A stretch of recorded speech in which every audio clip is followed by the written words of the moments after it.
जय हिंद दोस्तों, स्वागत है आपका हमारे चैनल पी के स्मार्ट ट्रिक्स में। साथियों, आज हम उत्तर प्रदेश पुलिस कांस्टेबल के लिए जीके का बूस्टर सेट नंबर 4 लेकर आए हैं। अगर इससे पहले के 3 प्रैक्टिस सेट आपने नहीं देखे हैं तो आप हमारे चैनल की प्लेलिस्ट में जाकर देख सकते हैं।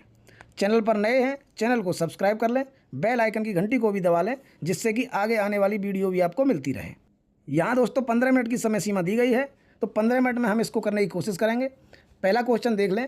माइक्रोलिथ का इस्तेमाल शुरुआती इंसानों द्वारा किया गया था। माइक्रोलिथ क्या है ये पूछा गया है यहाँ पर। माइक्रोलिथ जो है वो छोटे पत्थर के औजार हुआ करते थे। ऑप्शन बी सही हो जाएगा। इसका इस्तेमाल इंसानों ने कब किया? मध्य पाषाण युग में। ठीक है, मध्य पाषाण युग में इसका इस्तेमाल करना शुरू किया था। छोटे पत्थर के औजार हुआ करते थे, उनको बोलते हैं माइक्रोलिथ। चलिए क्वेश्चन नंबर 2 देख लें। जैन धर्म के 23वें तीर्थकर पार्श्वनाथ का प्रतीक चिन्ह क्या है? 23वें तीर्थकर कौन थे? पहले तो आप ये देख लीजिए। पार्श्वनाथ थे 23वें। इनका प्रतीक चिन्ह क्या है? सर्प। ऑप्शन सी सही हो जाएगा। आप मुझे बताएं कि जैन धर्म के प्रथम तीर्थंकर कौन थे? प्रथम की बता दीजिए आप, कौन थे? ऋषभदेव हो जाएंगे, ऋषभदेव। ठीक है, चलिए अगला देख लें। Question number 3। शिक्षा पर वुड्स डिस्पैच नामक व्यापक आदेश पत्र कब भेजा गया था? शिक्षा पर 1854 में भेजा गया था। ऑप्शन डी सही हो जाएगा।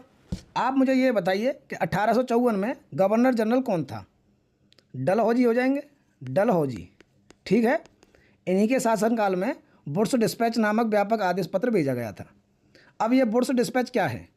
देखो, एक बोर्ड ऑफ कंट्रोल हुआ करता था, बोर्ड ऑफ कंट्रोल। उसके अध्यक्ष कौन थे? Sir Charles Wood, Charles Wood. ठीक है, ये बोर्ड ऑफ कंट्रोल के अध्यक्ष थे। इन्हीं के नाम पर इसका नाम पड़ा वुड्स डिस्पैच। इसमें क्या कहा गया था कि जो शुरुआती शिक्षा है, शुरुआती शिक्षा वो तो मातृभाषा में दी जाएगी, और जो उच्च शिक्षा है उसके लिए अंग्रेजी माध्यम इन्होंने बताया कि अंग्रेजी में होनी चाहिए शिक्षा। ठीक है, एक प्रश्न यहाँ से और बनता है कि भारत में अंग्रेजी शिक्षा की शुरुआत कब हुई? अंग्रेजी शिक्षा की शुरुआत पूछता है तो 1835 आपको बता देना है। 1835 में लॉर्ड मैकाले द्वारा। ठीक है, लॉर्ड मैकाले ने इसकी शुरुआत करी थी 1835 में। उस समय की बात करें कि 1835 में हमारे गवर्नर जनरल कौन थे, तो हो जाएंगे विलियम बेंटिक। ठीक है, विलियम बेंटिक 1835 में थे, विलियम बेंटिक। अब हम बात करें कि जो लॉर्ड मैकाले थे, इनका एक पत्र जारी हुआ था। उस पत्र का क्या नाम था? Macaulay minute. ठीक है, मैकाले का मिनट। चलिए क्वेश्चन नंबर 4 देख लें। ग्रेनाइट किस प्रकार के सेल है? ग्रेनाइट जो है वो किस प्रकार का सेल है? अंतर्वेदी आग्नेय सेल। ऑप्शन डी सही हो जाएगा। क्वेश्चन नंबर 5 देख लें। गंगा का मैदान किन 2 नदियों के बीच फैला हुआ है? गंगा का जो मैदान है वो किन किन नदियों के बीच फैला हुआ है? घग्गर और तीस्ता। ऑप्शन बी सही हो जाएगा। चलिए क्वेश्चन नंबर 6 देख लेते हैं। एक क्षेत्रीय ग्रामीण बैंक में भारत सरकार का हिस्सा है। क्षेत्रीय ग्रामीण बैंक में कितना हो जाता है? 50%। ऑप्शन डी सही हो जाएगा। आप मुझे ये बताइए, सार्वजनिक बैंक आपने सुना है? सार्वजनिक बैंक कौन कौन सी हैं? SBI हो जाती है, बैंक ऑफ बड़ौदा है, केनरा बैंक है। इनमें सरकार का हिस्सा कितना होता है? सार्वजनिक बैंकों में 50% से लेकर 90% के बीच में। ठीक है, चलिए क्वेश्चन नंबर 7 देख लें। सकल प्राथमिक घाटा किसके बराबर है?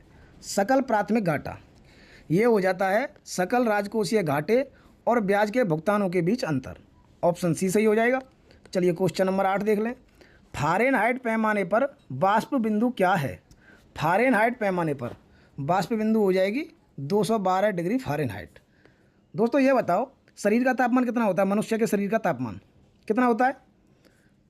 98.6 डिग्री फ़ारेनहाइट।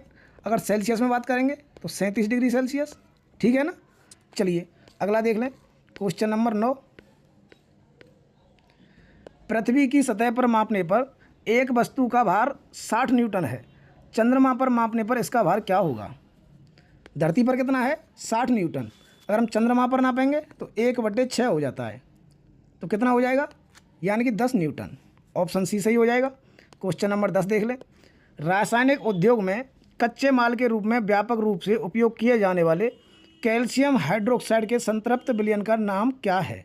कैल्शियम हाइड्रोक्साइड, इसका जो सामान्य नाम है वो है बुझा हुआ चूना। ऑप्शन ए सही हो जाएगा। कैल्शियम हाइड्रोक्साइड का मुझे सूत्र बताइए, इसका रासायनिक सूत्र क्या होता है? इसका रासायनिक सूत्र CaOH2, ठीक है, CaOH2 कैल्शियम हाइड्रोक्साइड, इसी को कहते हैं बुझा हुआ चूना। क्वेश्चन नंबर 11 देख लें। सिरके का रासायनिक नाम है, सिरके का रासायनिक नाम क्या है? एसिटिक अम्ल, ऑप्शन सी सही हो जाएगा। और इसे क्या बोलते हैं? एथेनोइक अम्ल। इसका सूत्र देखेंगे तो CH3COOH, ठीक है ना साथियों। चलिए अगला देख लें। क्वेश्चन नंबर 12, निम्न में से कौन अपशिष्ट को छोटे कणों में विघटित करता है? अपशिष्ट को यानी कि जो मृत पौधे हैं या मृत जानवर हैं उनके छोटे कणों को विघटित कौन करता है? अपर्दाहारी, ऑप्शन डी इसका सही हो जाएगा। चलिए क्वेश्चन नंबर 13 देख लें। टाइफाइड बुखार की उपस्थिति की पुष्टि करने के लिए निम्न में से किस परीक्षण का उपयोग किया जाता है? टाइफाइड की अगर हम जांच करवाते हैं तो किस परीक्षण का उपयोग करते हैं? विडाल टेस्ट का, ऑप्शन बी सही हो जाएगा। क्वेश्चन नंबर 14 देख लें।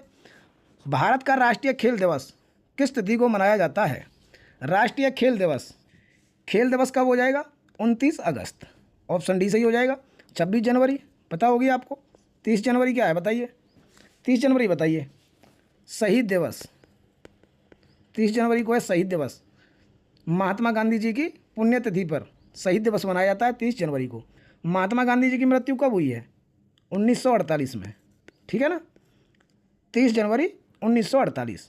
26 जनवरी की पता है गणतंत्र दिवस है, 15 अगस्त स्वतंत्रता दिवस है। चलिए क्वेश्चन नंबर 15, सिद्धांत शिरोमणि नामक प्राचीन ग्रंथ निम्न में से किसने लिखा?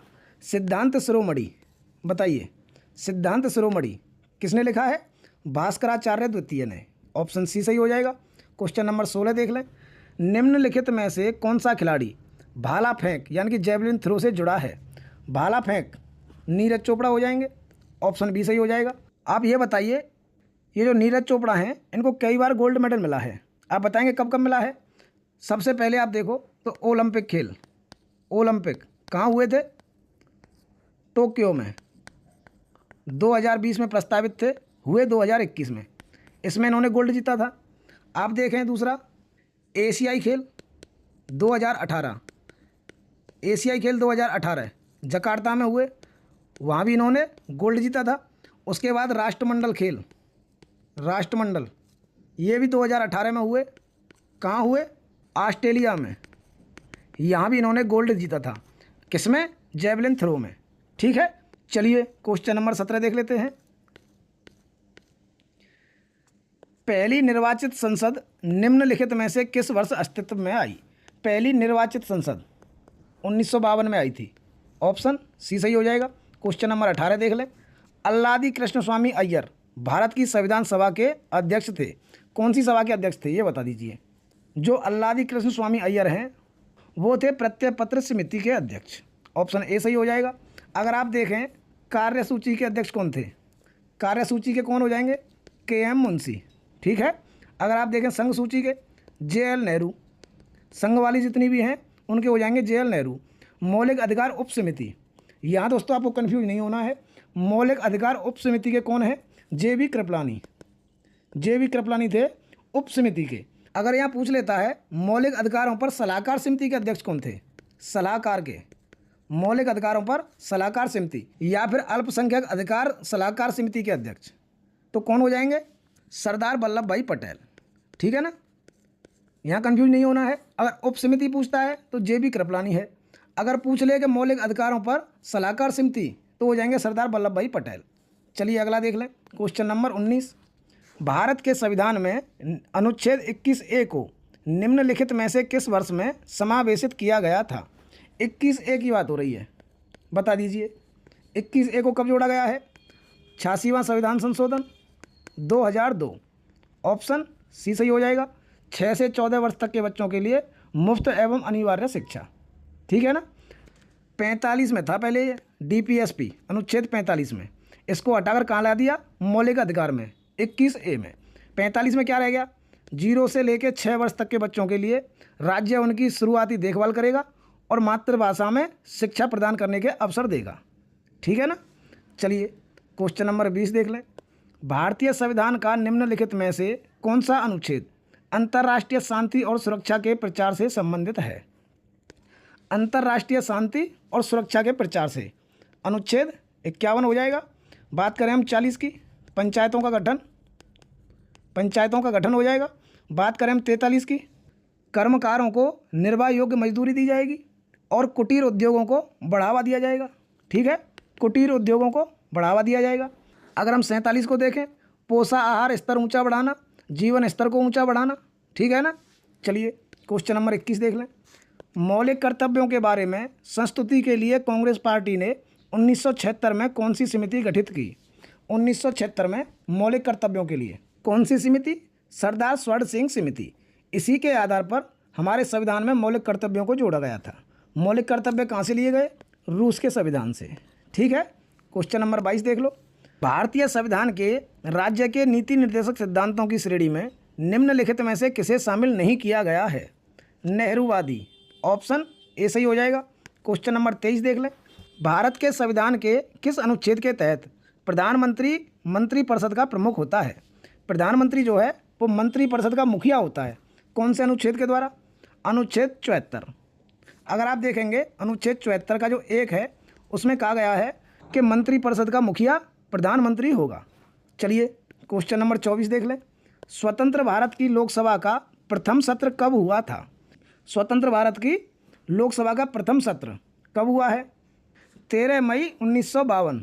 ये दोस्तों गलत लगा रहे हैं, 51 है। 13 मई 1952 ये सही हो जाएगा।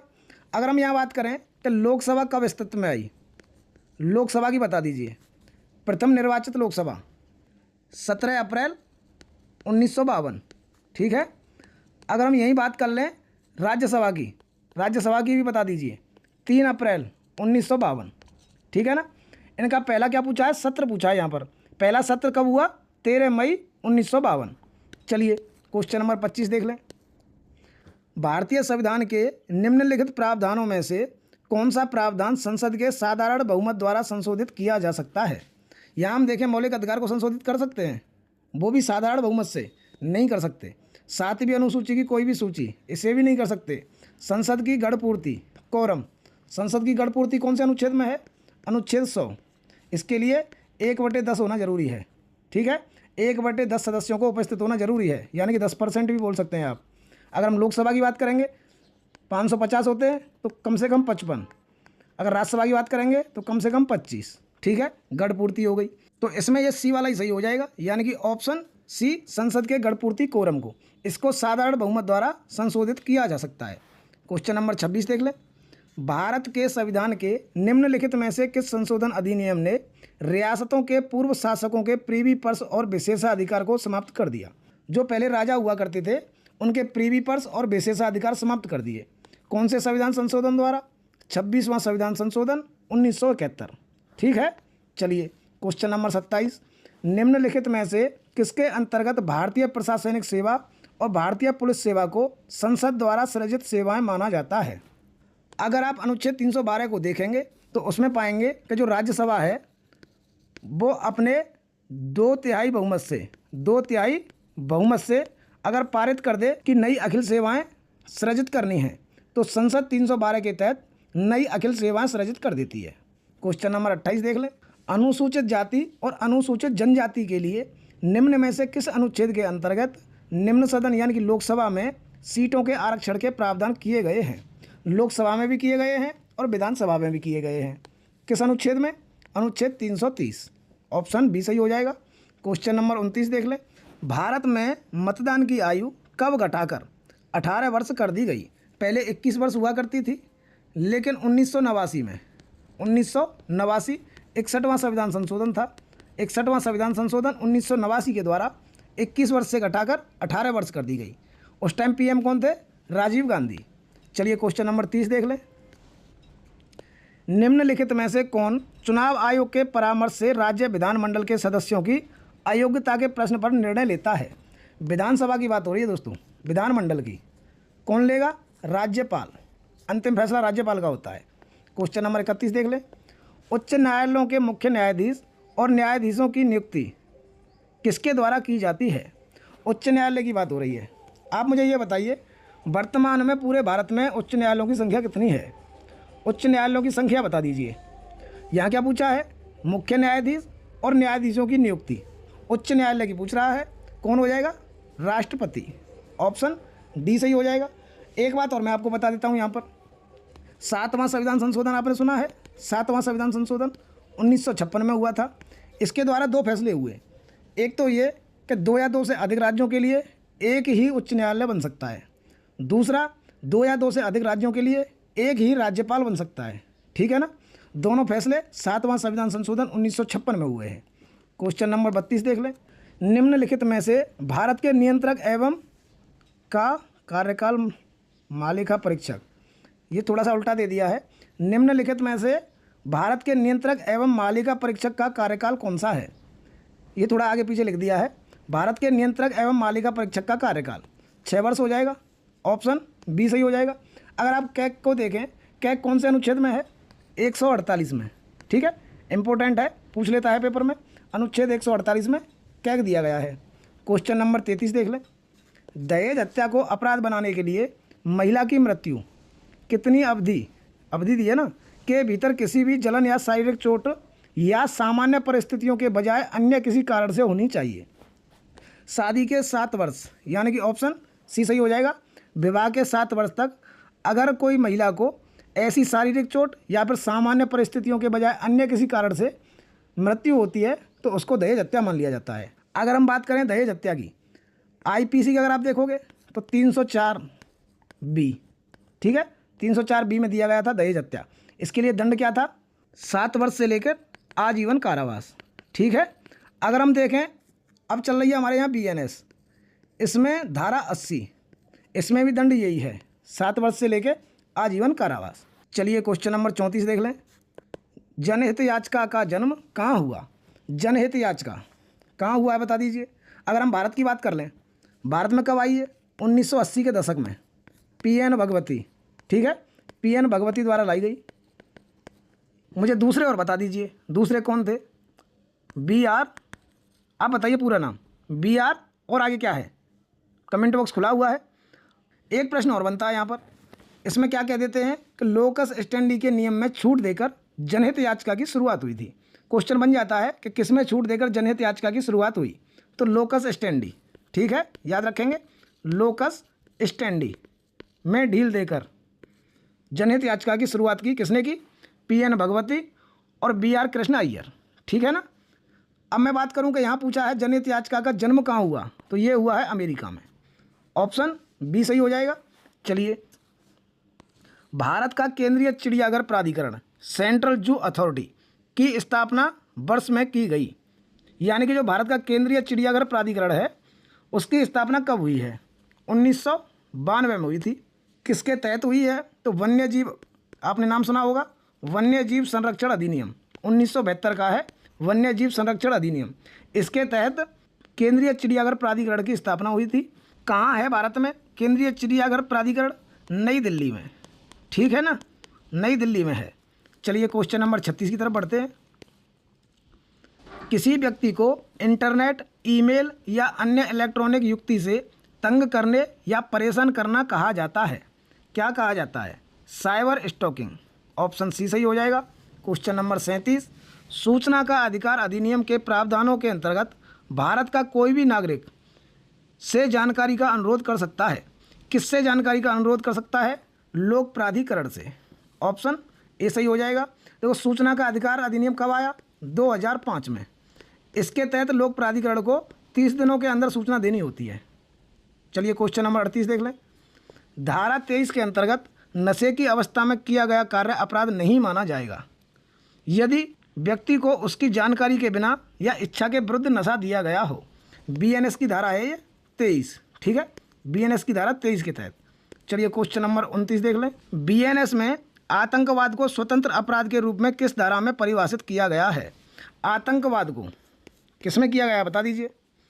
113 में। ऑप्शन डी सही हो जाएगा। इसके लिए कितना दंड है? आजीवन कारावास, आजीवन कारावास या फिर मृत्युदंड। लेकिन अगर आतंकवादी हमले में किसी की मृत्यु होती है तो ये दंड मिलेगा। अगर मृत्यु नहीं होती है, कोई साधारण हमला है लेकिन है आतंकवादी हमला, तो कम से कम 5 वर्ष। ठीक है, अधिकतम तो ये हो सकती है।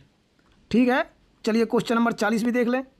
आईपीसी की धारा 498A क्रूरता बीएनएस में किस धारा में समाहित की गई है? आईपीसी की तो धारा है 498A, जिसमें क्रूरता के लिए दंड बताया था। दंड कितना है? 3 वर्ष का, ठीक है ना। लेकिन यहाँ पूछ रहा है बीएनएस की धारा 85, ऑप्शन बी सही हो जाएगा। बीएनएस की धारा 85 में क्रूरता के लिए दंड बताया है। दंड कितना है? वही 3 वर्ष है। लेकिन यहाँ एक चीज़ और जोड़ दी है, क्रूरता की परिभाषा भी दे दी है। यहाँ पर क्रूरता की परिभाषा कौन से में दी है? 86 में। इसको भी आपको याद रख लेना है। जो धारा 86 है उसमें क्रूरता की परिभाषा दी गई है। जो पहले आईपीसी थी उसमें क्रूरता की परिभाषा कोई अलग से धारा में नहीं थी, इसी में जोड़ दिया था। लेकिन यहाँ पर धारा 86 में क्रूरता की परिभाषा दी गई है और 85 में दंड दिया गया है, ठीक है ना। आज के दोस्तों 40 प्रश्न पूरे हुए। आप बताएं आपका स्कोर कितना रहा? तैयारी आपकी बेहतरीन चल रही होगी। फिर मिलूंगा अगला प्रैक्टिस सेट लेके, तब तक के लिए जय हिंद।